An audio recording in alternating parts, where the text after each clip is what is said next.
Hey, what's up, Facebook family and friends?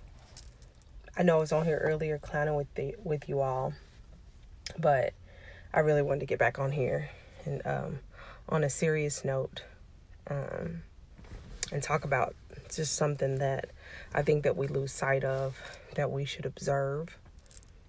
What time is it? I'm not going to take too much time, but I know you guys saw me clowning with my daughter earlier as we were out and leaving Sam's. We had to get some stuff, and we were laughing and clowning and joking. That's just how we do. The reason I wanted to get back on here is it's on a serious note. I know everybody has tried their best. Hey, what's up, Linares? To make light of the situation and everything that's going on. Dallas County is now, everybody is required to wear a face mask. Only reason I don't have mine around my face like I did earlier is because I literally just stepped outside. I don't have no air on or nothing, so I can make sure I don't die of heat. But I didn't put it on because I just stepped outside to make this video. Because my boys are in there playing on the PlayStation or Xbox or whichever one it is. But I got on here and I wanted to get back on here again. Thank you guys for joining in to talk about something on a really serious note that sometimes we miss. And it's so, it could be missed. We just miss it in the light of life happening. So Dallas is required to wear masks. Dallas County, all of Dallas, all of Texas, I think, or it's Dallas County, whatever, in this DFW area. We're required to wear a mask. If you don't wear a mask when you're interacting in public, it can be, if I'm not mistaken, $1,000 fine. And so, yeah, so we made our little mask or whatever. We ghetto rigged it and we had our mask. That was the blue that was under my face earlier when I was on here. And so some of these kids, I'm making light of this because I really want to shed some light, and I want parents to take some time and friends and family to take some time to sit down with your kids. I know that they're home and they have been, interacting with their teachers and getting their lessons and things like that. And I noticed this for myself with my daughter, Ashley. And I didn't notice it, and I thought, I just kept saying, what is wrong? I thought she was just clowning because she hadn't been asleep, and she was just being really, really goofy. But it ended up being something really serious. And so a lot of these kids, a lot of the kids haven't been out because, we're protecting them, and we're the only ones that are going to the stores and getting gas and different things like that or whatever. And so today was her first time actually coming outside and interacting and, just being in the public. So you got to realize everybody has a mask on. They're making you stand in line. You have to stand 6 feet, between people, social distancing. You're having to wait till people exit and then you can come in and just different things like that. So today was Ashley's first interaction out with everybody, and it was really crazy. And so we're laughing and we are clowning, and she's like on a 10. She's usually like this when she's had a lot of sugar. And so usually I just don't even think anything about it. You know what I mean? I'm like, girl, what's wrong with you? I'm like, dang, okay. So I get her some breakfast, and before she had the orange juice, I'm like, what in the world is on you? Well, when she gets like that, it just makes me crazy. So I'm like, will you calm down? I was like, I'm taking you home. So we're laughing. Y'all saw us earlier. We were laughing and joking and just having a good time. And so we went to the store. We went to Sam's. We were supposed to go to Winco. We didn't go to Winco. We made another stop. So a couple of stops, and then we ended up home. And so when we got here, Ashley was still like on a 10. And I just kept saying, she's like, I know I'm on a 10. I'm like, yes, you are. You need to take a nap or you need to do something. Like, I don't know why you're like this. She's like, I don't know why I'm like this either. I didn't have anything sweet. Usually it's sweet. I didn't have any chocolate. And she was like, maybe and her stomach, that was another thing. Her stomach was hurting. And, she kept saying, my stomach feels funny and my stomach is this and that, da, da, da, da. And I say this because I've been in the medical field. I've been in pediatrics over 10 years as a pediatric nurse and a life coach for several years as well. And the reason I'm saying this is to bring caution and awareness to parents to sit down and talk with your kids. All this stuff was going on, and again, we were having a good time, but Ashley was anxious. And her stomach kept hurting. She kept saying, I have to go to the bathroom. I was like, well, do you feel like you have to go to the bathroom? She's like, well, I don't know. I feel like I got to go to the bathroom. And we were laughing. And, I'm like, okay, don't be over there, again, making light of the situation. You being gassy, this, that, and the other. And when we got home, she was still just she was on a 10. Like, she was all over the place like she had candy. And so I'm still just like, what's wrong with you? And I'm laughing. So I finally was preparing. I had a client to coach in like maybe the next 45 minutes. She came back in my room like 4 or 5 times. And she just was, again, talking really fast and just going on and on. And she was like, I need to lay down, don't I? I was like, yes, you need to lay down. Well, then it hit me. Kids handle things differently. And when they have anxiety, most kids, they say that their stomach hurts. And a lot of people don't know that unless you've dealt with kids that have anxiety. So I have 2 kids that have ADHD and I have 2 kids that have ADD, and everybody has it about, they handle things differently. Well, you have to remember, Ashley has not been out in the public for several weeks. And then when she was out in public, the dynamics has changed. So you have everybody walking around here with masks on. And we all know that this is real. We know this is not fake. There are some people that are essential workers that go out and deal with this every day. But you're dealing with kids that have not been out and being exposed to seeing the mask and seeing how people are acting with the social distancing. I think that's glitter on my face from my shirt. Anyway. And so what was really going on is she was expressing anxiety and fear, and it was projecting with her stomach aching and her just being like really itsy and couldn't sit still and jittery and really, really talkative. And at first I just couldn't put my hand on it. I couldn't really figure it out. And then it dawned on me, she's anxious. This is a big deal for her. So anyway, I went in the room and I went to talk to her, and I said, Ashley, I know what it is. And she was like, what? I don't know why I'm like this, and I don't know what's going on with me. And I told her, I said, it's because you're anxious. You're having anxiety, a little bit of anxiety. And she was like, oh man, I guess it was. Well, if you don't know how anxiety, kids respond to anxiety in life-changing situations, that's one way that you can know that a child is anxious, because they say that their stomach hurts. And that's just that anxiety coming over them, or their panic or fear coming over them. Well, she kept saying, my stomach hurts, my stomach hurts. I was like, well, let's go to the bathroom. I don't think I have to go to the bathroom. Then she was on a 10, like, y'all, it was nerve-wracking to the point it almost made me anxious. And then I had to think, she's having anxiety issues right now because she wasn't exposed to it. She wasn't exposed to it at all. And that was the first reality of all these people in masks, this, social distance, people being 6 feet away from each other, having to wait and go into the grocery store, to a store, not being able to, and being limited to certain stores, passing by stores and having them closed down because signs are on the door. And I say all this to say, parents, sit down and talk to your kids. And it may not be the issue, but I know a lot of children are figuring out, they're not understanding what's going on because we've had them in the house. They're not able to go anywhere. And Ashley had literally been in the house with this transition where everybody has to wear a mask. And so she was anxious. Most children, younger children, they express anxiety through a stomach ache. And she kept saying through the whole time, my stomach hurts. Oh, I don't know why my stomach hurts. I don't understand why my stomach hurts. When in truth, she was anxious. And that was her translation. I'm anxious. I don't know what's going on. So anyway, after doing that, and she knew that she wasn't herself. She kept saying, I don't know what's wrong with me. I didn't eat anything sweet. I didn't do this. I didn't do that. So when I finally thought about it, finally hit me. I said, it's anxiety.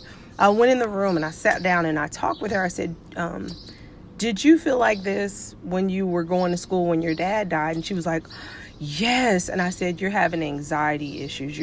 This is a lot for you. This is overwhelming. And she said, yes. I said, so how did you feel?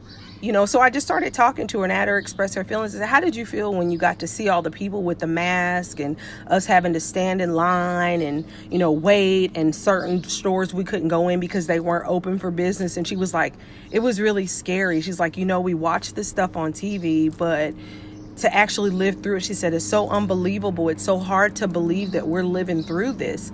And I said, exactly. So I took some time, and sorry, it's an airplane or whatever. So you guys, I hope y'all can still hear me. So I took some time to ask her how she felt so we could talk through these emotions.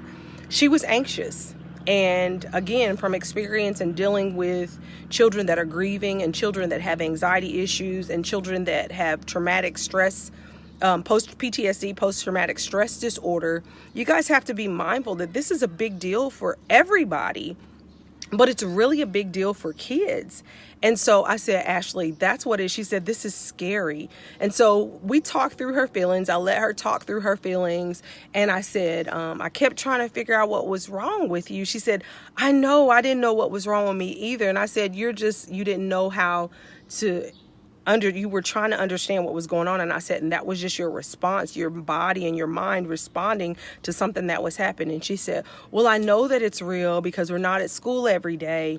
She said, but everybody has masks on. And, she said she was really anxious whenever we had our mask on. It's hard to breathe in them.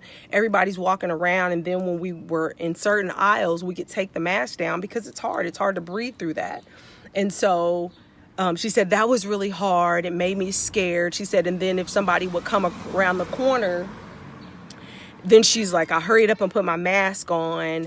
And I said, yeah, that's what it was. I said, well, we're protecting ourselves. We're covering ourselves. And I say all this to say, just sit down with your kids. Ask them how they feel about this. Ask them what their thoughts are. She was just going through anxiety. And again, kids don't know how to say, I'm anxious. They just know that their body is responding differently. And 95% of the time when kids are having anxiety, an outburst of anxiety or an anxiety or panic episode, they say that their stomach hurts because that's the only way that they can identify and associate with anxiety. She's old enough. We've talked about this because when her father passed away, we actually had to address this issue with her with anxiety and the stomach ache that she was having. And so I'm just telling you guys, sit down, talk with your kids. I know that they know what's going on because we've explained to them, but let them tell you what they're feeling, what their thoughts are, and then work your way through that, through those emotions, through those anxieties, and reassure your children. I really was freaking out, like I did not give her any, and I kept laughing, and she was laughing. I kept saying, you can't have any more sweets. You can't have nothing else sweet. But the fact of the matter had nothing to do with her being anxious because she had too many sweets. She was anxious. And that was her first time being exposed to everything that was going on. She said, it's like we're in a movie. And I said, yes. And so sit down, parents, take some time. I know you guys are trying your best to make everything safe and do what you're supposed to do. But if you have not already, sit down and talk with your kids and let them express how they are feeling. This is a dang bee, y'all. I'm going to lose my mind. Let them express themselves regarding the coronavirus. Let them say how they feel, how it makes them feel. Ask them, how does this make you feel not being able to go to school? How do you feel not being able to interact with your friends? What do you think about this stuff going on right now? When you were out, if you guys are out with your children, what did you think about everybody wearing a mask? How did that make you feel to have to protect yourself? These are questions that you can ask to help your children, to support them. Again, they don't know how to say, Mom, I'm anxious. I'm having an anxiety attack. I feel uncomfortable. They don't really know how to express it. And she's 12 and she's very articulate. And so don't ever assume that because of an age, they don't know how to say that. So 95% of children that are experiencing anxiety, they will say that they have a stomach ache, or they will go from, if they're normally a mild-mannered child, they'll become more itsy, more can't sit still. They can't express themselves, or they are really expressive. So if you have a child that's expressive and they get quiet, have a conversation with. If you have a child that is quiet and begins to talk and chatter a lot, they're having some anxiety issues. And if you have a child that keeps saying that they have a stomach or ache and they're normally, their diet's good, that they're eating what they're supposed to be eating, they don't have stomach issues and they're expressing, and she kept saying it through the whole time in Sam's. Oh, my stomach hurts. Oh, my stomach hurts. And I kept saying, we have to go to the bathroom.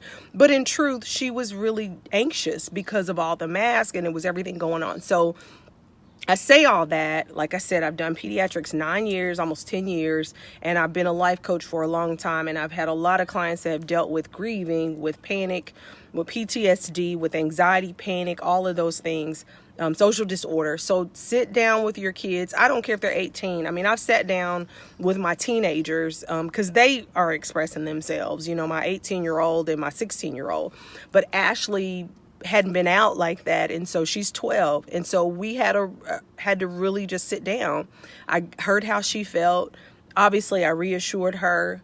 As a parent, kids want to know that they're going to be safe. They want to know that they're protected, and to be exposed to being out here like this and seeing all that, it was just like a walk in a movie, and that's how she said it.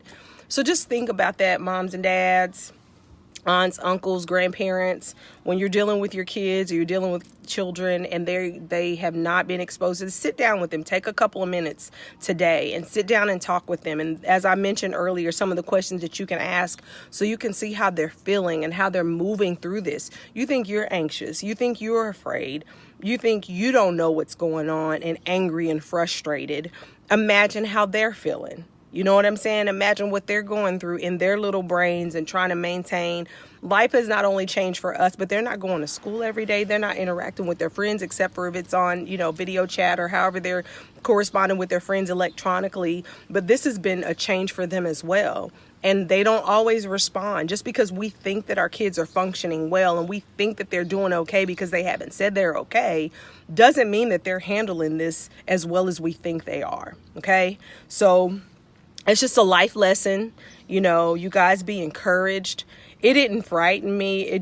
I wish that I would have caught on to it a little bit sooner, because I kept really saying, like, what is wrong with you? We're laughing and we're clowning. But she was really anxious and she was overwhelmed. And so I'm glad that we took the time to sit down and talk about it and talk through it. And the interesting thing now is after she got that off her chest, she's asleep now. She took a nap. So she wasn't resting. And then she couldn't settle within herself, just being exposed. And here I am just normally thinking, oh, we just doing our normal thing. But none of this is normal. And none of it was normal to her. And so she was trying to put in her brain, like, how am I supposed? She wasn't adjusting well to everything that's going on. It's not like we haven't talked about COVID-19. It's not like we haven't talked about the reason for the mask and sanitary reasons, universal precautions and what to do and airborne. We've talked about all that. But she had not processed it, that this is really going on. So it was just a challenge for her. And so I'm saying that to say, parents, sit down with your kids tonight, talk with them, ask them how they feel about this. I didn't think to ask her that. I just couldn't understand why she was on a freaking 10.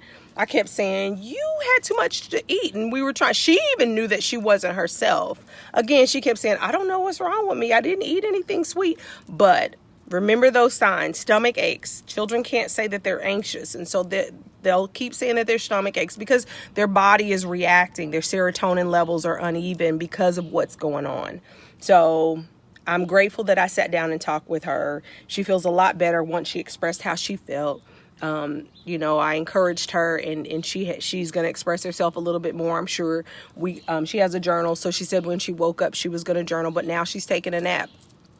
And she's better and she's calmer before she laid down. So talk to your kids, hear how they feel about this, because this is affecting them too. And, you know, it's nothing wrong with sit down and talking with her. She was really anxious, and that's just how she expresses herself. And we just didn't pinpoint it at the moment. And so just remember those things that I said. Those are some of the signs to know that your child is anxious. And don't sit down and tell them how to think. Sit down with them and say, how does this make you feel going through this right now? When you see the mask or when you see this, you know, get them to tell you how they feel. And don't say it's going to be all right and, oh, you'll be all right. Sit down and talk to them. Reassure them and don't blow off how they feel. Let them know that their feelings and what's going on is important and it matters. And then secure them and build them there, okay? If you guys have any questions and you want to know a little bit more details about it, like I said, I am a life coach. And I have done pediatrics for almost 10 years. I've been a pediatric nurse for almost 10 years. So inbox me, message me if you have more questions about it or how you want to have a conversation and approach a conversation with your children. Love, light, grace, and peace. Y'all be safe out there. God bless.